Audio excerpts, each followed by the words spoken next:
selamat datang di Dapur Yuli. Hari ini saya akan berbagi dengan teman-teman bagaimana membuat sus maker yang sangat gampang dan enak banget.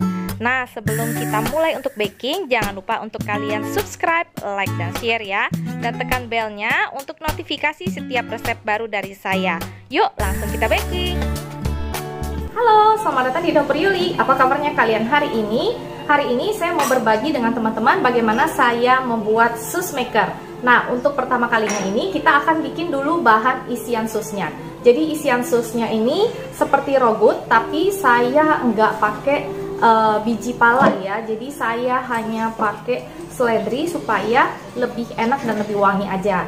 Karena kita akan balance atau padukan nanti dengan adonan kuenya. Jadi ini sus maker isi rogut daging sapi ya. Untuk kalian yang nggak mau pakai daging sapi, kalian bisa ganti dengan daging ayam, daging udang, atau kalau kalian anak-anak sukanya pakai sosis juga boleh banget ya, bebas. Jadi ini yang saya bikin mumpung ada daging sapi, jadi saya pakai daging sapi yang asli ya. Yuk langsung kita ke bahan-bahannya dulu untuk isian sus makernya. Nah, di sini saya sudah punya bahan-bahan untuk membuat isian sus makernya. Yang pertama saya ada kacang polong. Ini kacang polong kalengan, jadi warnanya nggak begitu hijau. Kalau kalian punya yang frozen itu lebih bagus, apalagi yang seger ya. Ini 50 gram ya. Di sini juga ada wortel sekitar 50 gram atau satu buah wortel yang sedang. Di sini ada daging sapi 100 gram, saya cincang-cincang halus. Lalu di sini ada 1-2 batang seledri ya. Lalu di sini ada 2-3 siung bawang putih, 250 ml susu, dan di sini ada 25-30 gram keju yang sudah saya parut, dan ada 3 sendok makan tepung terigu untuk menyatukan semua bahan ini supaya nggak terlalu encer, jadi lebih kental dan bisa dibentuk seperti itu ya.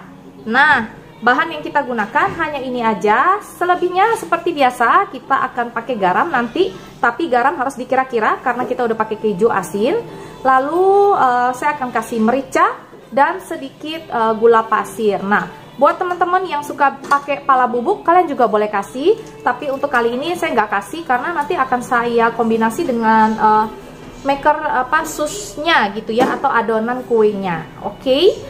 Nah, langsung aja kita masak ya untuk isiannya dulu. Nah, untuk bikin isiannya saya pakai sekitar 2 sendok makan mentega untuk tumisannya supaya lebih seger ya, atau lebih gurih ya. Nah, mentega yang saya pakai ini margarin biasa aja. Kalau kalian punya butter juga boleh, tapi saya pakai margarin supaya lebih gurih aja lah. Ada asin-asinnya gitu ya. Nah, ini kita panasin dulu sampai meleleh. Nah, seperti ini sudah mencair. Saya akan masukkan bawang putihnya. Nah, akan ditumis sampai dia benar-benar harum. Apinya jangan gede-gede. Nah,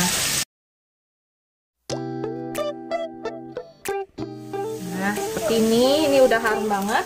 Saya akan masukkan daging sapinya.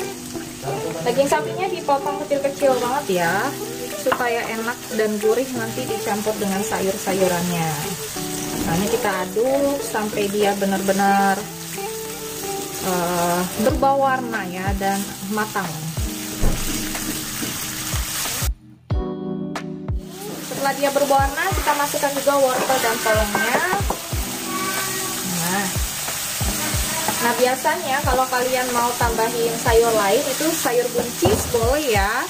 Tapi saya nggak terlalu suka buncis, jadi saya pakainya wortel sama polong aja dan daging ya. Kalau kalian suka sayuran buncis itu boleh ya, cuman karena di rumah saya nggak terlalu suka buncis, jadi saya nggak kasih buncis ya.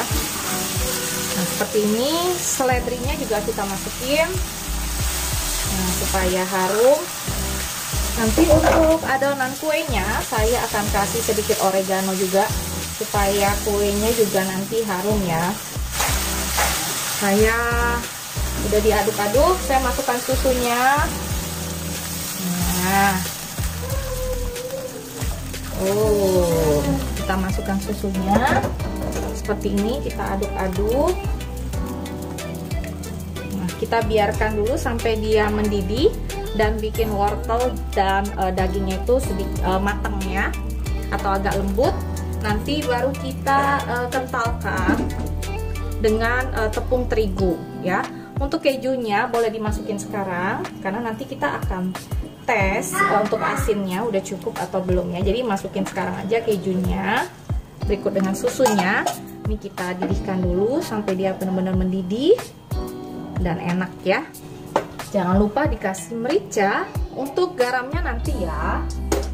Lalu saya juga kasih sedikit bubuk jamur. Kalau kalian punya bubuk jamur boleh dikasih. Kalau nggak ada, kalian bisa kasih kaldu ayam, atau kalian bisa kasih vetsin atau royco gitu juga boleh. Ya, ini kita aduk dulu.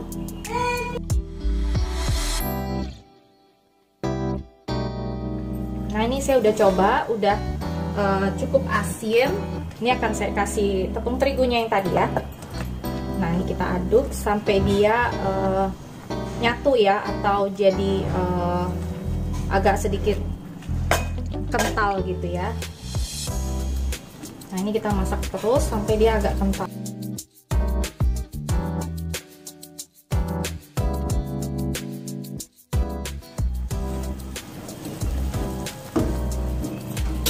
Nah, ini udah selesai. Saya akan sisihkan dulu supaya dingin ya. Oke.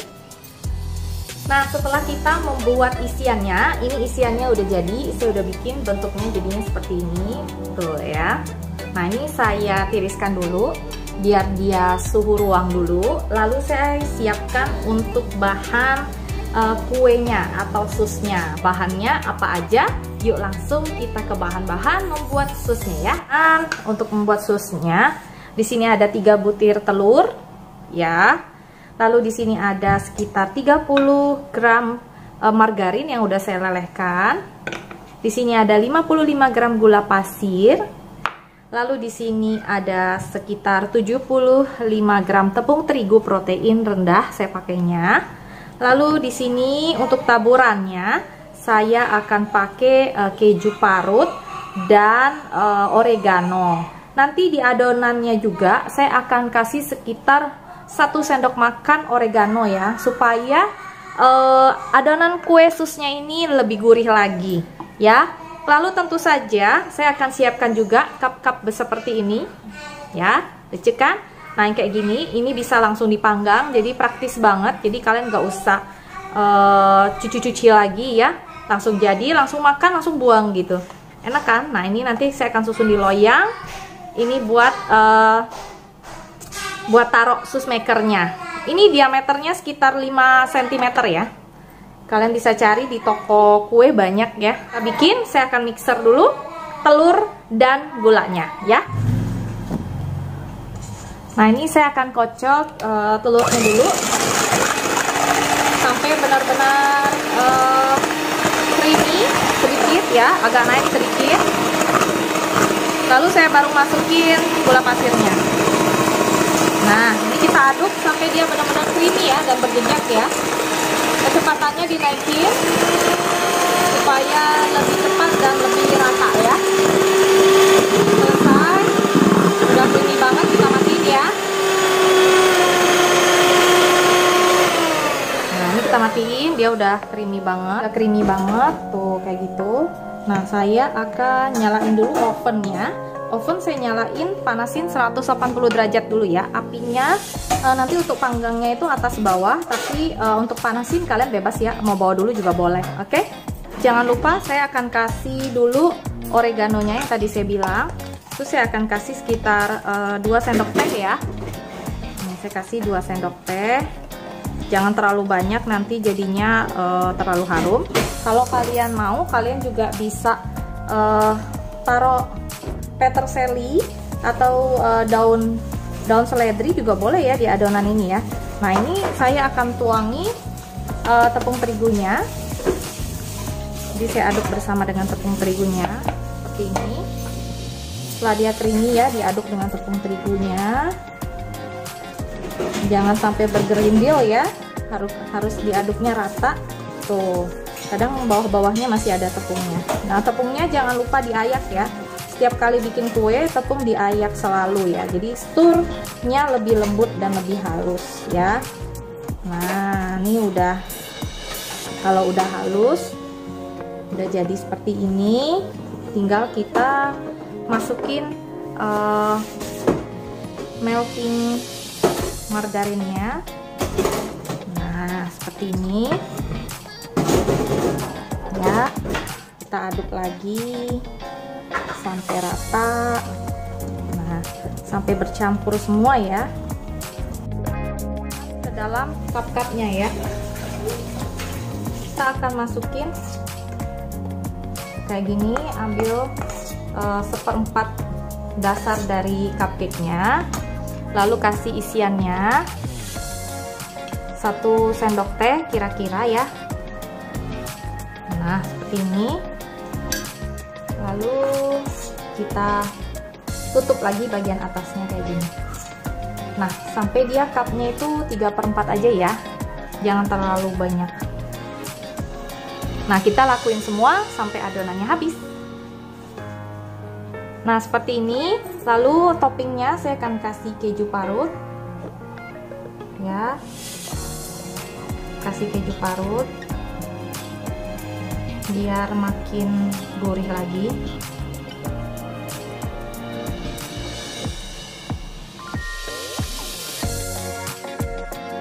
Parut kita akan kasih oregano lagi sedikit-sedikit ya, sedikit-sedikit aja, jangan terlalu banyak karena nanti terlalu harum, asal ada aja.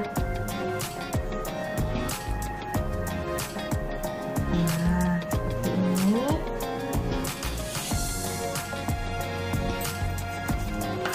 Nah ini sudah selesai, kita akan panggang di suhu 180 derajat api atas bawah ya, lebih kurang mungkin sekitar 15-20 menit, nanti kita akan lihat ya. Ini saya udah masukkan di oven True Rich ya. Nah ini baru banget masuk, saya kasih api atas bawah 180 derajat ya, api atas bawah. Timernya saya on aja, saya pakai timer manual biasa supaya ovennya tetap nyala ya, nggak mati. Oke, nah nanti kita akan tunggu jadinya seperti apa. Nah, ini setelah 8 menit ya, udah mulai ngembang tuh, udah mulai ngembang banget. Ini saya pakai suhu 180 ya di oven True Rich ya. Nah dia memang harus suhu yang agak tinggi supaya dia benar-benar matang sempurna dan enak. Nah nanti kita lihat kalau udah jadi. Lebih kurang sekitar 20 menit, tarang, sus maker kita sudah jadi. Udah gendut banget, kembang banget, dan ini masih sangat panas banget. Nanti setelah adem saya akan kasih teman-teman lihat dalamnya sus maker ini kayak apa. Oke? Nah ini udah agak sedikit dingin, saya akan buka satu, kasih teman-teman lihat dalamnya kayak apa ya. Kayak gini bukanya. Kalau cup kayak gini enak banget ya, tinggal buka aja gini nih. Ini udah matang sempurna banget. Tuh lihat bentuknya udah cakep banget, dalamnya juga udah kemerahan, udah matang banget tandanya. Isinya sampai ke bawah-bawahnya nih. Tuh lihat ya. Nih, saya buka kasih teman-teman lihat dalamnya kayak apa. Tada! Tuh. Dia punya rogut, daging sapinya ada di bagian dasarnya. Ini enak banget, kalian harus cobain. Wangi banget, perpaduan antara kuenya dan rogutnya itu bener-bener enak banget. Cobain ya, ini pasti enak banget. Nah ini dia sus maker ala dapur Yuli, kalian bisa coba di rumah. Yang tadi udah saya buka itu enak banget, rasanya gurih banget. Kalian harus coba dan rasakan sendiri nikmatnya. Semoga resep ini bisa jadi ide cemilan keluarga ya, dan bisa bermanfaat buat kalian, menjadi berkat juga buat kalian. Oke, sampai jumpa di resep berikutnya. Jangan lupa subscribe, like, dan share ya. Sampai jumpa di resep berikutnya. Nyalakan juga belnya supaya selalu terima notifikasi resep terbaru dari saya. Semua pasti dibagi resepnya, kalian sabar ya. Oke, tetap sehat, tetap semangat. Sampai jumpa. Dadah.